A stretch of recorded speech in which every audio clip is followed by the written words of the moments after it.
नेहमी आजचे प्रमुख पाहुणे आदरणीय डॉक्टर श्री कमलकांत वडेलकर, संपादक, विकासकर्मी, अभियंता मित्र यांना विनंती करते की त्यांनी बहुमूल्य मार्गदर्शन त्यांचं आपल्याला करावं. नमस्कार दर्शक मित्रांनो, आज अनेक योग जुळून आलेले आहेत. खरं तर साधारणतः एक 40 वर्षांपूर्वी मी एक स्वप्न पाहिलं होतं की अतिशय महत्त्वाचं जे काम आहे, जे अभियंते करतात, त्याबद्दल समाज थोडासा दुर्लक्ष करतो. त्यांच्याबद्दल कधीतरी चांगलं बोलावं असं त्याला वाटतच नाही असं वाटतं. मान्यवर विठ्ठलराव, ज्यांनी रामदास फुटाणेंच्या कन्येच्या विवाहामध्ये मंगलाष्टक सादर करून आणि केवळ श्रोत्यांचीच नव्हे, उपस्थितांची, तत्कालीन मुख्यमंत्री सुशील कुमार शिंदेंचीच नव्हे तर माझेही डोळे पाणावले होते. त्या विठ्ठलाला अभिवादन. भाषा ही माणसाला खऱ्या अर्थाने विकसित करीत असते, खऱ्या अर्थाने प्रगतीच्या पथावर नेत असते, खऱ्या अर्थाने त्याला समाज मान्यता देत असते आणि व्यासपीठ मिळवून देत असते. वाघ साहेब, तिथं ही फार अडचणीचं काम असतं, कारण सगळ्यात जास्त मोठं पीक जर कुठे येत असेल, काही येत असेल तर ते कवितांचं असतं. आणि एक संपादक म्हणून गेली 40 वर्ष आणि पत्रकारितेमध्ये 50 वर्ष मी काम करत असल्यामुळे कविता किती अंगावर येतात मी पाहिलेल्या आहेत. आणि मग मी आग्रहपूर्वक मी सांगतोय आता आमच्या विश्वनाथजींना, मानकर साहेबांना, देशमुख साहेब आहेत आमचे, गोविंदराव काळेंचं पहिलं पुस्तक आम्ही जे म्हणाले ते उद्योग केला त्यांनी. 40 वर्षानंतर आज आपली भेट होते आहे. पण तुमचं नाव मी थेट का घेतलं तर मला 25,000 नावं कवितांची आणि कथांची आणि कवितांची लेखकांची पाठ आहेत. दमा मिरासदार एवढा मोठा लेखक सर, आम्ही विठ्ठलराव, आम्ही पुण्यामध्ये पहिलं अखिल भारतीय जल साहित्य संमेलन घेतलं होतं. आणि त्यावेळेला मग काय मुकुंदराव किर्लोस्कर, वसंतराव गोवारीकर वगैरे वगैरे वगैरे फार मोठी माणसं होती सगळी.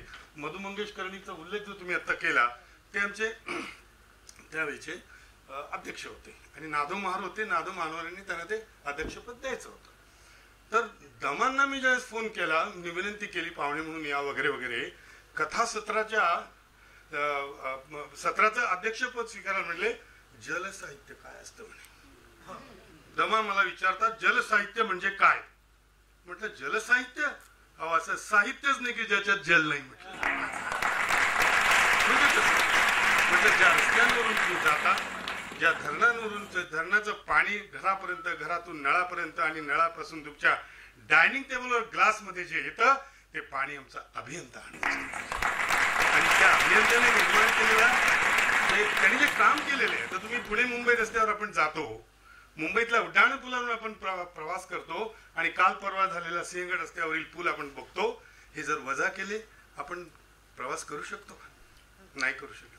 जायकवाडी जर वजा केलं, उजनी वजा केलं, सोलापुरातून आणि औरंगाबाद मधून किंवा खडकवासला आणि मुंबईचा भातसा वजा केलं तर आपण मुंबईत राहू शकत नाही. आणि पुणे द्रुतगती मार्ग जर वजा केला तर आपण पुण्याला मुंबईला जायची आता कल्पनाही करू शकत नाही. मग हे कोणी निर्माण केले? अभियंत्यांनी केले. मग त्या अभियंत्यांचं विश्व साहित्यात येऊ शकत नाही. चिनाब नदीवरचा पूल बांधणारी मागणी जाता ही लेखनाचा विषय होऊ शकत नाही. धरण बांधणारा इंजिनियर गोनी दांडेकरांनी लिहिलेला आम्ही भगीरथाचे पुत्र, दुर्दैवाने तशी कादंबरी त्या विषयावर पुन्हा कधी आली नाही. हे फार दुर्दैव आहे साहित्याचं. खरं साहित्य कवितेमध्ये, कथेमध्ये, साहित्यामध्ये कल्पना असतील कदाचित. कल्पनेत सुद्धा रमायला आवडतं, पण किती वेळ. जसं निसर्गदत्त जीवनात जगायला फार काळ आवडत नाही. आपण माथेरान, महाबळेश्वर, उटी आणि कुठेतरी गेलो तर तिथे फार काळ रमत नाही, आवडतं ते. पण राहायला आवडतं ते ठिकाण जिथे अभियंत्यांनी ते विकसित केलेलं असतं. आणि म्हणून हे काम करणारी माणसं यांच्या जगण्यामध्ये किती साहित्य असेल, हे साहित्याचे विषय होऊ शकत नाही. खड्ड्यांचा उल्लेख करताना तुम्ही गुळगुळीत रस्त्यांचा उल्लेख कधी करणार आहात? पाणी संपल्याचा उल्लेख करताना धरणात पाणी आहे ते तुमच्या घरात नळापर्यंत येतंय याचा उल्लेख कधी करणार आहे समाज? आणि त्याचा उतराई कधी होणार आहे? त्याचे उपकार कधी तो मानणार आहे? आणि ते मानणारा समाज जो आहे त्या समाजातला एक फार महत्वाचा घटक अभियंता आहे.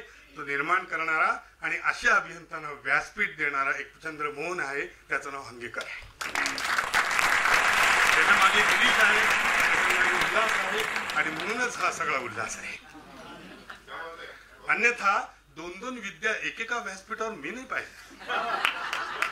विद्येचं माहेरघर असलं विद्ये कविता आणखी काय असते. आपलं बोलणं हे कवितेसारखं असू शकतं बरं का. आपण जे बोलतो ना त्याचा ध्वनी, त्याचे उच्चार, त्याची स्पष्टता, आणि म्हणूनच मला हिंदीत बोलायला एवढ्या करता आवडत नाही की आपल्याकडे हिंदी त्या अर्थाने ऐकणंही अजून जमलेलं नाही लोकांना. बोलणं तर जाऊच द्या, बोलणं तर जाऊच द्या. तर ज आणि ते सगळे नुकते आणि ते टिंब आणि त्या विलांट आणि उकार आणि त्याच्यावर किती भर द्यायचा. बात हा शब्द सुंदर आहे बरं का, बात. पण तो उर्दू मराठी माणूस उर्दूची बोलताना बात तो त्यावर एवढा जोर देणार मोठा दगड ठेवणार. अहो खरा दगड तर आम्ही शब्दांवर ठेवत असतो आणि त्याची मजा घालवत असतो. दगड हे शब्दांवर ठेवायचे नसतात, दगडांनी खड्डे भरायचे असतात आणि भरलेल्या खड्ड्यांवर बोलायचं असतं. आपण भरलेल्या खड्ड्यांवर भरलेल्या धरणांवर बोलत नाही. धरणाने तळ गाठला की मग आम्ही बोलायला जातो. आज देशभर प्रत्येक धरणावर आमचा एक छोटासा अभियंता डोळ्यात तेल घालून बसलेला आहे, म्हणून आपण सुखरूप आहोत. आपण धरणांना आपल्या अभियंत्यांच्या नावाची पाटी कधी लावणार आहोत? नाही लावणार. आम्ही कोणाची पाटी लावणार आहोत की ज्याला कनिष्ठ अभियंता, उप अभियंता, मुख्य अभियंता हेही कळत नाही. माझ्यासारख्या एका यकश्चित माणसाला त्यांनी जलपुनर्जन संधी दिली आणि ज्या कोनशिलेचं अनावरण इंदिराजींनी केलं होतं, लालबहादूर शास्त्रींनी ते कोनशिला करून इंदिराजींनी अर्पण केलं होतं, त्या धरणाचं जलपूजन करण्याची संधी मला मिळाली. ती एका अभियंत्याचं महत्व जाणणाऱ्या एका अभियंत्यामुळे. इथं नावं जर घेतली तर जवळजवळ निम्मी मंडळी जी आहेत ती अभियंता मित्र वाचणारी आहेत. आणि दुर्दैवाने अभियंता मित्र तुमच्यापर्यंत पोहोचलं नसेल तर त्यांच्याकडे पोहोचण्यासाठी माझी विनंती आहे. तुम्ही कविता करता म्हणजे काय, तुम्ही सहृदयी आहात, तुम्हाला प्रतिभा आहे. प्रतिभा अशी पदव्यांसारखी महाविद्यालयात मिळत नाही बरं का. तुम्हाला जी प्रतिभा मिळालेली आहे ती ईश्वर दत्त आहे आणि ईश्वर मला आवाहन करायचं आहे की माझ्या या मासिकामध्ये ज्याला 38 वर्ष सरकारचा 1 रुपयाही आपण घेतला नाही, जाहिरात न छापता हे मासिक चालू आहे. याच्या मागे कोणती प्रेरणा आहे तर ती अभियंत्यांची प्रेरणा आहे. अभियंता हा पर्यायवादी असतो, पर्याय तो प्रश्नवादी नसतो. अभियंताखेरीज समाजातील सगळी माणसं ही प्रश्नवादी आहेत, हा पर्यायवादी आहे. आणि पर्यायवादीची उदाहरणं जर पाहायची झालीत तर पटकन तो लगेच थांबत नाही तिथे. तो आता काल मी मुंबईला एका जागतिक पातळीच्या अभियंत्यांच्या बैठकीला होतं, साहेबांना माहितीये. तर तिथे बिघाड आला बरं का या यंत्रणेमध्ये. आणि विद्याताई, हा बिघाड आला ना तरच आम्हाला दिसतो बरं का, याला शिवाय देतो आपण. हे दिवे चालू आहेत ना तोपर्यंत MSCB आठवत नाही. हे दिवे गेलेत की मग आपण टीका करतो.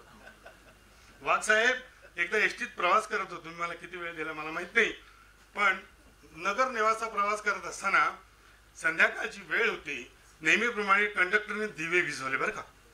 तिकीट वगैरे सगळं झालं, तिकीट सगळं झालं आणि दिवे विझवले. एका प्रवाशाने विद्यार्थी शिवी आसडली, हे MSCB वाले असेच असतात म्हणजे. अरे एसटीचे दिवे आहेत, MSCBचे नाही. म्हणजे कशाचे दिवे आहेत? हा रस्ता जिल्हा परिषदेचा आहे की नाही? हे धरण टाटाचं खासगी धरण आहे की धरण पाटबंधारे खात्याने बांधलेलं धरण आहे? आणि म्हणून मुंबईतली एखादी इमारत जर पडली तर ती म्हाडाचीच आहे अशी बोंब करणारी माणसं आज तोंडात बोट घालतायत, कारण म्हाडाला सगळ्यात जास्त नंबर लावावे लागतात. संचालक असाच पाहिजे की ज्याने 32 कवितांना इथे जागा दिली होती, नाव घेतलं होतं आणि संधी दिली होती. नाही 32च कविता असं सूत्रसंचालन मी पाहिलं. आणि जिथे काव्य संमेलन असतं वाघ साहेब, त्या इथे एक माणूसच उभा करतो. हा बोलायला लागला की तो इथं, त्याला आम्ही यमदूत म्हणतो. असा तो यमदूत येऊन उभा राहिला की याने बाजूला जायचं. हे शिकलो मी एका अभियंत्याकडनं, विश्वनाथ कराडांकडनं. त्यांच्या समारंभामध्ये राष्ट्रपतींपासून तर देशातले सगळे आमदार, खासदार, मंत्री असतात, पण त्यांना दिलेली वेळ टळली की तो यमदूत येऊन उभा राहतो. आणि मग तो थांबतो. तसं मी सर्वांचे आभार मानून थांबतो. मी लिहिलेले मुद्दे सगळे ठेवून देतो. ते सगळे तसेच आहेत. पुढे कधीतरी बोलूया. आपल्याला मला संधी दिली, माझं ऐकून घेतलं त्याबद्दल आभारी आहे.